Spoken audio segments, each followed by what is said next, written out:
تاسو پوهیږئ دنیا هم پوهیږي او کار هم پوهیږي نور زه خپل عبادت دی څومره عجیب زړونه څومره عجیب کیفیتونه موږ څومره وخت الله له ورکو په دې ناس انسانانو کې اول زه به تاسو کله انسان یوازې شي اویس قرنی رحمه الله له چا دروازه ټک ټک کړه هغه ورنه پوښتنه وکړه ته څوک یې وې زه فلان وې ولې زما خواله رالې وې بس زړه مې قید ومه د سره به کښېنم لږ زره به سره خوشطبې وکړم زړه مې خلاص شي خوشحاله به شي وې مونږ خو چې کله د مخلوق سره ناسو مونږ خفه کېږو چې د الله سره یوازې مونږ مناجات کوو په دې باندې مونږ خوشحالېږو څومره عجیب زړونه څومره عجیب کیفیتونه دې وجه امام بخاري رحمه الله ادب المفرد کې د عائشة رضی الله عنها روایت راوړی دی چې جناب نبی کریم علیه الصلاه والسلام به کله اطلاع دې دشتله وته الله عز وجل به یادولو ابن قیم د ابن تیمیه رحمه الله به هغه اذکار ذکر کړی دي اشعار ذکر کړی چې پای کې د الله توحید ذکر کړی دی د الله حمدونه ذکر کړی چې دادا به شیخ ویل الله له به وخت ورکولو موږ څومره وخت الله له ورکو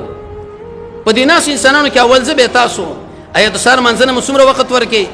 د مازیګر منځنه ورسته څومره وخت ورکې د شپې څومره وخت ورکې په سلف کې خو به عادت دو چې په ګیرو کې به هغه سپین ولګي د بچیانو لبه تاسو پويږي دنیا هم پويږي او کارم پويږي نور زو خپل عبادت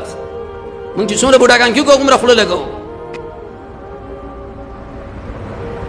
امام قرطبي رحمه الله په تذکرہ کې دا خبره ذکر کړې د سلفنا دغه په ژوند کې سخت خاطره سره زمون خاطره سي یره په یوځای کې مو وظیفه و د غیر منفق شوم وې شړلم په یوځای کې زنانه و اراده مې د واده سره په مونږ باندې ګډ ور شو یو مل د شکر په نیت باندې تم اغاز مونږ نه ګډ ور شو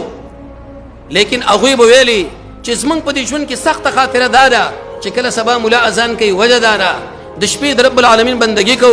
الله رب العزت له پرهیز کو الله رب العزت له تملق کو رب العالمین نه غوښتنې کو سبا چې به مخلوق را داخل شون هغه کیفیت نه برابرېږي لکه څنګه چې هغه واځو څومره عجیب زړونه